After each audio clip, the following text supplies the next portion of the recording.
and welcome to the Kim Iverson Show. Thank you guys so much for joining us. All right, tonight we've got a fascinating conversation for you. You've probably seen headlines about Robert F. Kennedy Jr. Some call him a conspiracy theorist. Others see him as a truth seeker. But few people know just how far his questioning of the official narrative really goes, including the assassination of his own father.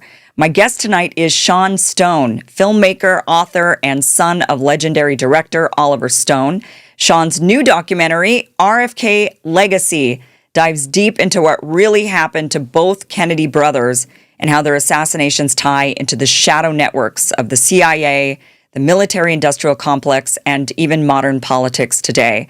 We're going to get into all of it. RFK Jr.'s evolution, MK Ultra, the deep state, even the recent assassination attempts on Trump and Charlie Kirk, and whether there's more beneath the surface than the media wants us to believe. But first, let's watch the trailer to his new film, RFK Legacy. Do you think there's the Kennedy curse?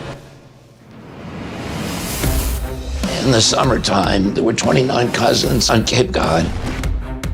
Yeah, there were lots of fights and lots of affection. I announce the appointment of Robert F. Kennedy as Attorney General. You try to follow in his footsteps. You become an attorney. Some of these big-time gangsters corrupt the very system under which we live. And your father changed when then? After my uncle's death, my father was shattered. His first call was to the CIA and said, "Did you guys kill my brother?"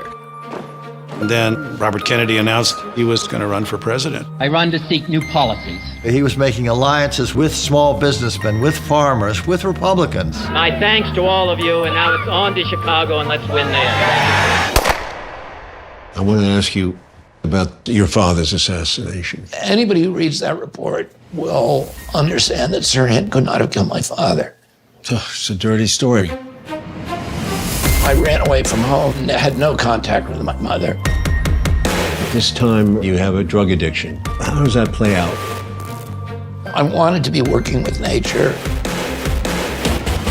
He was appalled at what he saw. This is how he became the leading environmental lawyer in the United States. There's no right to pollute. The polluter pays. My views are constantly misrepresented.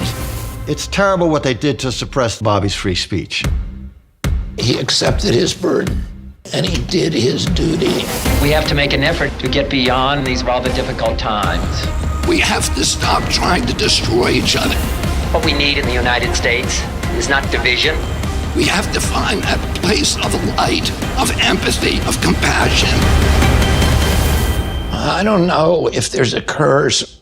We do what we're supposed to do. The outcome's in God's hands. Sean Stone, welcome back to the show. Thank you so much for being here. Thanks for having me. Okay, let's dive into Robert F. Kennedy Jr. One thing that is, I think, kind of an explosive revelation in your documentary is the fact that he doesn't even believe the official narrative of his father's assassination anymore. I thought that he was kind of on the fence with this, but it seems like he's no longer really believing it. Oh, yeah. I mean, I think it's been years.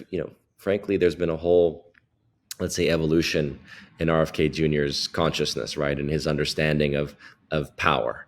And I think that when he started questioning things like vaccine safety, for example, right, mercury in vaccine was a big topic in the mid-2000s, and he realized that when he questioned this holy cow, if you want to call it, he was attacked, and he realized the media was kind of protecting this vaccine industry, they're protecting big pharma.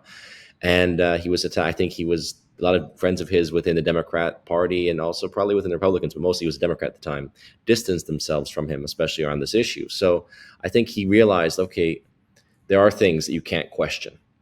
And thereafter, he was basically approached by one of his father's good friends who was there that night of his father's assassination. And he said, you got to read. And he was also shot by one of the bullets because there were many people actually hit that night. And basically, he said, look at the autopsy, Bobby. Like, you have to read the autopsy. And, an RFK Jr., I think, has been pretty much, a truth seeker when it comes to things like this, where he can see the evidence for himself. And when you weigh the evidence of what the autopsy said versus what we're told to believe, no, for I think it's been at least 15 years that he's been open to questioning this, and he's met with Sirhan, and I think he believes Sirhan that Sirhan has no memory of that night because he was most likely under mind control. So no, it's not a new revelation insofar as RFK Jr. doesn't believe it, because he's openly called for a reinvestigation. But I think seeing him just so adamantly and clearly discussing what he knows to be the facts, and then what he believes may have likely occurred that night in terms of who is a major suspect to the shooting. All of that will be hopefully new for our audience. I mean, I feel like I've talked with others that are around him. Lisa, who's also in your documentary. Lisa, how do I pronounce her last name? Pease. That's what I thought. I didn't want to mess that one up. Yeah. But I've spoken to her. I've had her on my show. I feel like he's still, yes, he's been open to questioning it, but it was still, I think it's really hard to break free of, I mean, and we see this all the time with a lot of different things, right? It's really hard to break free of what you've been told, especially since you were young. It's really tough to kind of open your mind and say, well, maybe it's not exactly, especially when you trust all the people around you who tell you this is the way it is.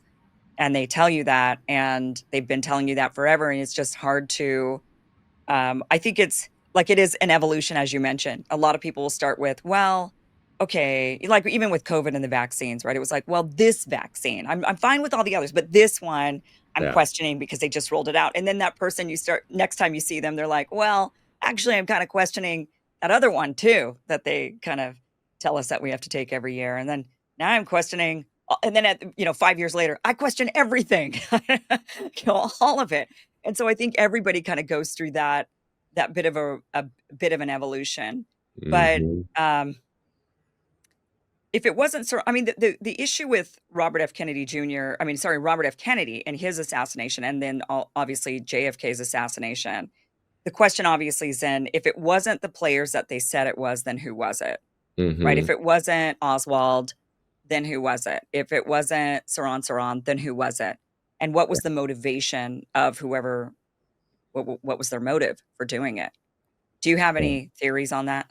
Well, of course. I mean, this is why you go from the realm of the things that we can look at and pretty much feel confident to say it was not the lone shooter, right? In either assassination.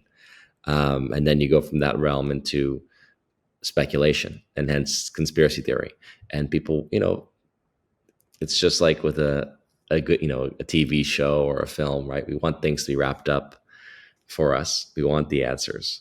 It's very frustrating when we don't get that conclusion, when we don't know how the thing works out. When you're talking about an assassination of such a high level personality, right, as a president, or RFK, who was running for president, you're never going to get some government document, and as people keep waiting for that, some government document saying like, yeah, we're going to hit JFK at 12 o'clock in Dealey Plaza. It's like, you're not going to get government documents that are going to ever give you smoking guns. And you never, unless someone, at a very high level, gives some confession in their memoir or something, right? Saying, this is where we had a meeting here, in the Bahamas, and so was present. And what was discussed was, getting rid of the problem of the president, or something to that effect. You're not going to get those kind of revelations, right? So you end up in this realm of theory, and it's frustrating. It's frustrating for people like my father and others who've, who dove into this, decades ago, or researchers who have been there from the beginning, and, who are investigating and knew from the beginning that it was not the situation it was as was told to us. So, with JFK, we speculate that there's mafia, CIA elements, right? Personnel, and even RFK Jr.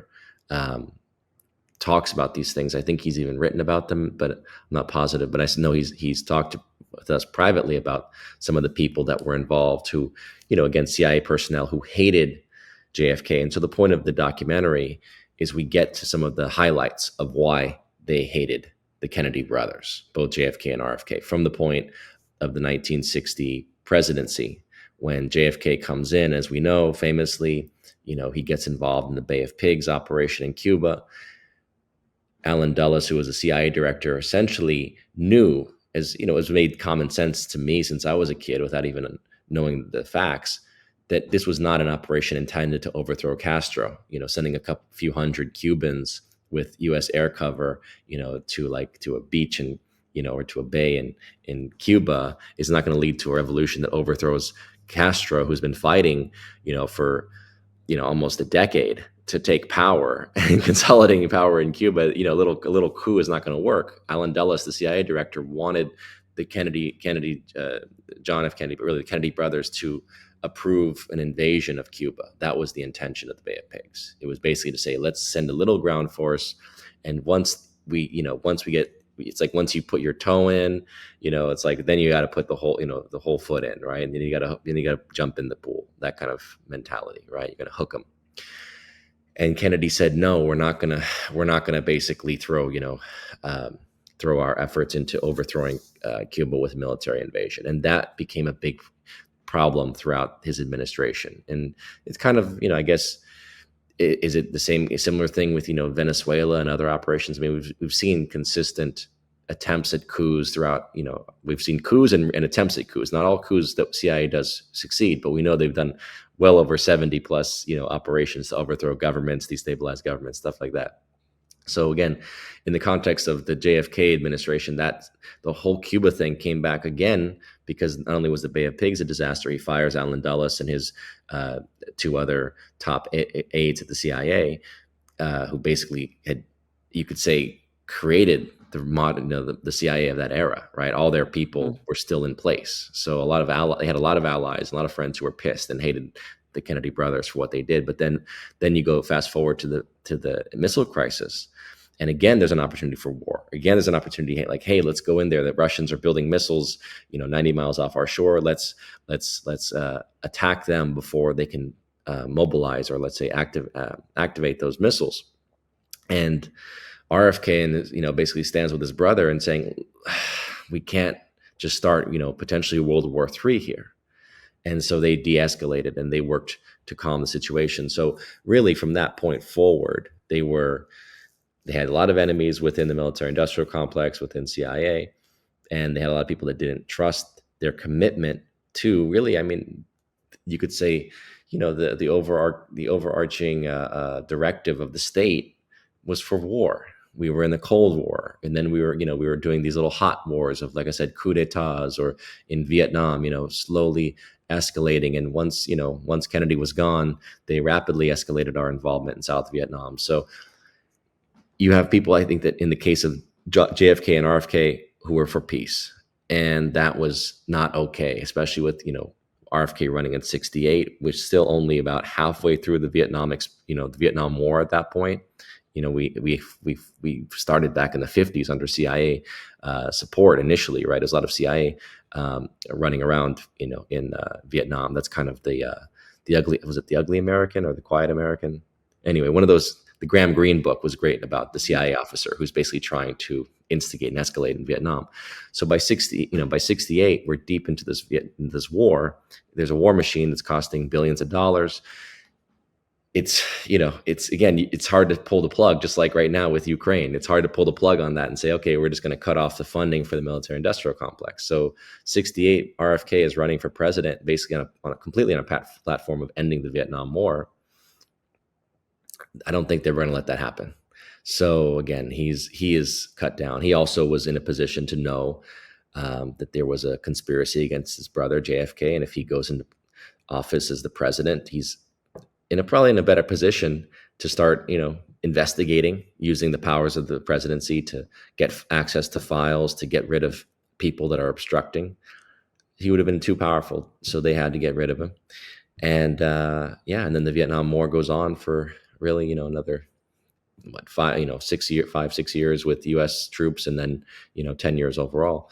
So yeah, I think that's my, I think most people would say, like, the major essence of the conspiracy was going after the peacemakers, right? The people that were not in favor of this endless war machine. So rather than it being, you think, because there's a lot of theories like with JFK's assassination, right? That it was the Cubans, or it was the Israelis, or it was the mob, right? There. Elements, definitely. I mean, okay, so like the Israeli thing is always confusing to me because people say Mossad, and I'm like, well, you could have had. I mean, there could be Jewish mafia elements like Lansky would be connected to. Certainly, some of these. I think some of the, if you go into like the financial structures, I've always been told like Switzerland was a key place of a hub of orchestrating the conspiracy from a point of view maybe of orders and financially. You have to look at Switzerland, and yeah, there's definitely going to be Jewish financiers involved, or people who are Jewish. But as far as like the idea that this was Ben Gurion, who we know Ben Gurion hated Kennedy because Kennedy was tough on Israel. He was saying, you guys. Well, first of all, he was pissed that they were trying to develop the nuclear weapons program. A violation basically of all the treaties of that time, right, to inhibit the escalation and expansion of nuclear weapons. So he was pissed about that. He was, I think, I've seen letters and things to the effect of basically saying, look, the Palestinians, and this is back in, the early 60s when it's only been a dozen years or so since the cleansing of the Palestinians from what became Israel. And Kennedy was basically saying, look, you should, Israel needs to either allow people to return to their homes, right? These refugees who've been displaced from their homes in what is now Israel should be allowed to return, or you should basically remunerate them financially, right? There has to be something done about these people who are refugees outside of their land and not being allowed to return to their home, which is a unique situation. Generally speaking, refugees at some point are allowed to go home. The Palestinians were not. So that was Kennedy's attitude. So he was not liked by Ben Gurion and the Mossad, of course. I mean, the Hawks and all these guys that were, the architects of modern Israel, they didn't like him. So could they have been involved at some level? Absolutely. But when you just look at what we know about the forensics, it seems to be a mixture of absolutely international players, some of whom could have been involved with the French, also far right that was doing coups against de Gaulle at the same time.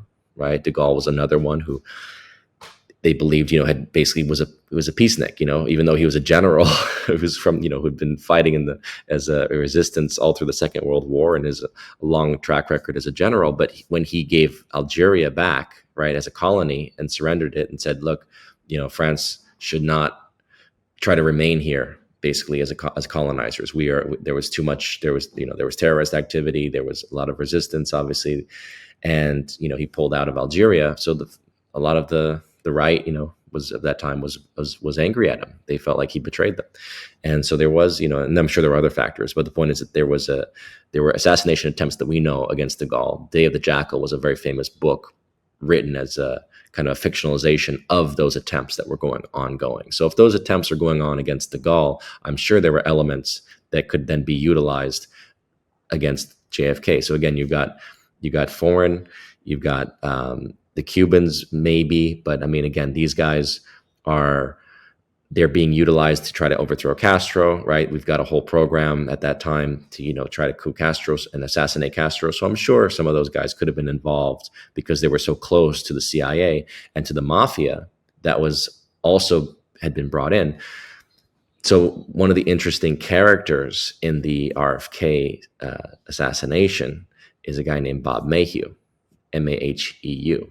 And so people that are like researchers into this world of the relationships, because Mayhew was a guy who he kind of was like, he was a right hand of Howard Hughes at one point, but previously he was both FBI, CIA, and very connected to the mafia because Howard Hughes's empire was in Vegas, which was a mob, basically the mob ran Vegas at the time. Yeah. And so Mayhew was a connector, bringing together some of the mob characters with CIA for the purposes of the Castro assassinations. And so again, like you look at all these various elements, it's not like, oh, it's one or the other. It's like, no, it's a whole constellation of people that have similar motivation that hate the Kennedy brothers. So first you have JFK taken out. And then you have RFK, and a lot of people say Mayhew could have been the main orchestrator. And Lisa Pease gets into that in her book. You're mentioning Too Big to, what was it? Can't remember the name of the book. A Lie Too Big to Fail, I think. A lie too big to fail. Yeah. Yeah. And Mayhew was, very, like, how do you say, very likely an orchestrator of the assassination on RFK. I believe that it was he was linked to the guy. So we talked about who was a potential shooter. So if we talk about like the idea that forensically, the evidence all says that the RFK was killed from about an inch behind his ear, right? About here, like about 1 to 3 inches behind his ear. And then all the bullets that passed through RFK came from behind. So Sirhan is about 3 to 6 feet in front of him. Most people say about 6 feet, but definitely like at least, multiple feet in front of him. And once Sirhan pulls the gun, everyone's looking at him, everyone sees him, he's firing these shots. And immediately, RFK's, bodyguards at the time, it wasn't Secret Service, but he had these massive guys grabbing him and like holding him. And the gun is now aimed in a different direction and it's going off and there's bullets flying, but there's no way that the bullets that are now going off in different directions and farther away from RFK are hitting him from an inch behind his ear. So where does that bullet come from? Right. Most likely it's the person that was escorting him, who was a security guy, Eugene Thane Caesar. The company he was working for was, if I'm correct, it was a Mayhew company, or he was linked to Mayhew. But essentially, that's why we think Mayhew's fingerprints are all over the assassination. Whether or not Thane Caesar actually pulled the trigger, he was definitely in the best position to hold RFK, to either shoot him or to hold him for another assassin to come right behind and execute. While I'm listening to you talk about all this, my conclusion is clearly the CIA is fully infiltrated by a variety of factions. Think about it. If you were, an anti-Castro Cuban, right? Or if you are a pro-Israel Zionist, or if you are, a pro-war military-industrial complex hawk, or, anything, whatever your agenda is, where is the best place to position yourself inside the U.S. government to get your agenda implemented? The CIA. You would try to join the CIA. You'd put people that are friendly to you and your cause inside the CIA. And then you would try to, you've got this clandestine spy operation. You can get away with a lot of stuff. You could classify a lot of stuff. You have access to a lot of very dangerous people who will pull off things for you that you want done, right? It just seems like you'd position yourself there. And as you're talking, I'm sitting here thinking, how do we protect? This is the problem with the CIA, is that how do we know for sure that the people inside the CIA are true American patriots working on behalf of America? Or are they people that got in, they infiltrated in and they were like, if you're going to be a double agent, this is where you're going to be a double agent. It's going to be inside the CIA, essentially. So, is it just like riddled with people of a variety of different real agendas and real alliances?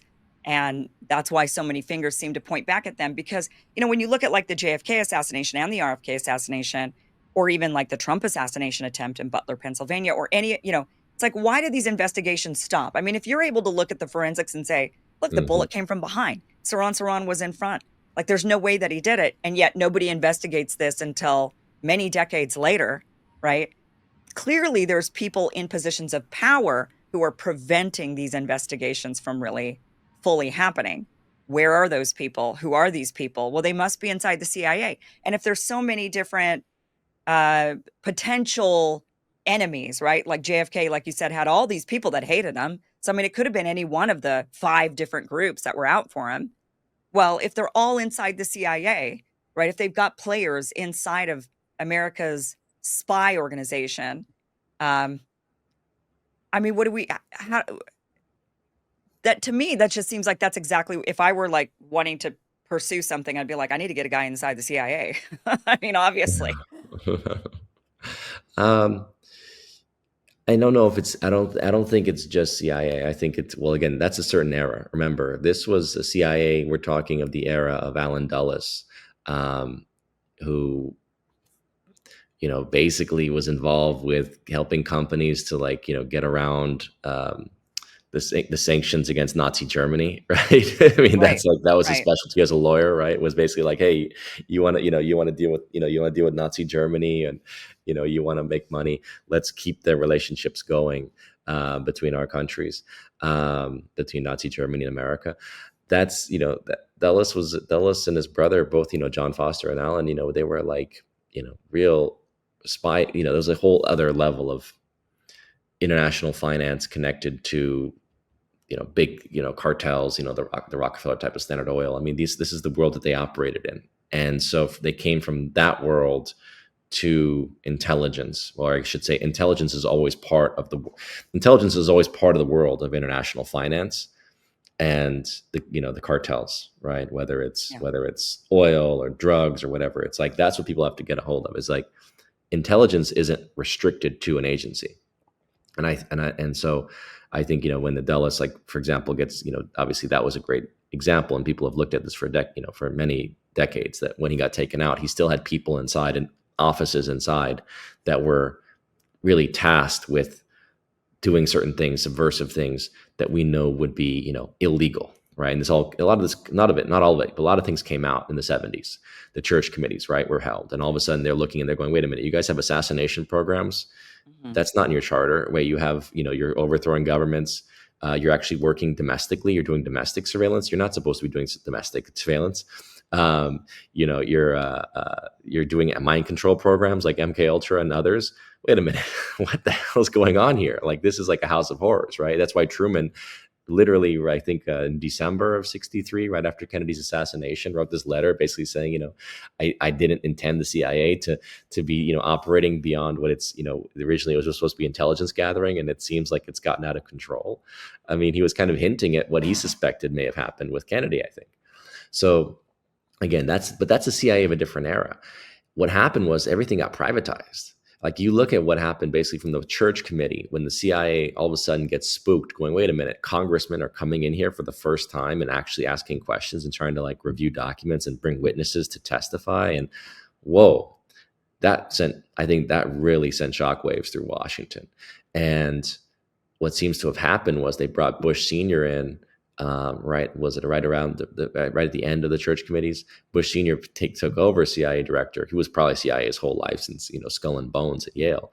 But he comes in as director, and I think they basically started to put things off books much more than before and privatize it. And so by the 80s, what you get is the birth of what we now is like privatized intelligence. And I mean, you take like an Edward Snowden, right? He was contracted to was it like Booz Allen and companies like this, right? So he's really working for the private sector, but he also has certain level of like CIA and NSA access. But a lot of what he's doing is really for is being contracted to the private companies. And I think that's really what started to happen from the 80s forward, was like, we're going to move things into the private sector. We're going to have our contacts and our maybe some level of clearance from a government perspective. We'll have some level of clearance, but it's, people talk about like USAID and stuff, right? That's, USAID is not a new thing, but the idea that you utilize USAID to pump money into, private programs or operations and things like this that can be involved with, or National Endowment for Democracy, same concept, can be involved for like regime change activities, can be involved for all kinds of, influence campaigns to try to influence the culture and the psyche. And so again, it's this kind of marriage of, government with the private sector. And I'm not so sure CIA is like what it was at that time. I'm sure it's still, I'm sure there's a lot of things that that they're doing that's, that would be considered nefarious, right? I don't think they ever stopped that, but I don't know that it's like necessarily the hub that it was, let's say in this time period of, the era of Dulles and his lackeys or his acolytes. You've also got to account for like State Department. You've also got to account for, DOJ. You've also got to account for FBI. I mean, all of these things, like the swamp is very real in the sense that it's across the agencies, and it probably goes into like some of the programs and things that people don't even think about or know about, because the government is so, you're talking about a massive government that's so massive that, what are we in, like 34 trillion of debt with a government that runs on like 6-7 trillion a year or something. I mean, Yeah. it's pretty outrageous how much money is being thrown around. So yeah, I mean, in terms of if you want, how do you say, if you want to have conspiracies to like assassinate like a Trump or a Charlie Kirk, do you need the CIA involved? I think you have to have, this is always the question, like you have to have personnel who can basically cover up. So either there's the elements that are involved in the active conspiracy to run an operation. And it's like, just, don't get caught before it happens, right? Mm-hmm. If something, if you get caught before, it might be difficult, they might have to cut you loose kind of thing, right? But if you don't get caught before it occurs, there are people that can work to cover up and make sure, whether it's FBI, CIA, you name it, to make But that sure the investigation, no one that it doesn't go any investigates. deeper. I mean, that's like the issue. They just kind of stop and they're Yeah. like, okay, I mean, that's that's what the it. Warren Commission was, right? I mean, Alan Yeah. Dulles, the guy that was fired by Kennedy, obviously hated him for it. He's running the Warren Commission, and he's basically the main guy that's going in every day and making sure that the investigation doesn't, compromise anything that, he's going to say, well, Right. this is for national security, I'm sure. But ultimately, it's not to compromise anyone that he might know is involved. Well, I'm excited. I'm going to watch this film this weekend. So RFK Legacy, it's now available on all major streaming platforms.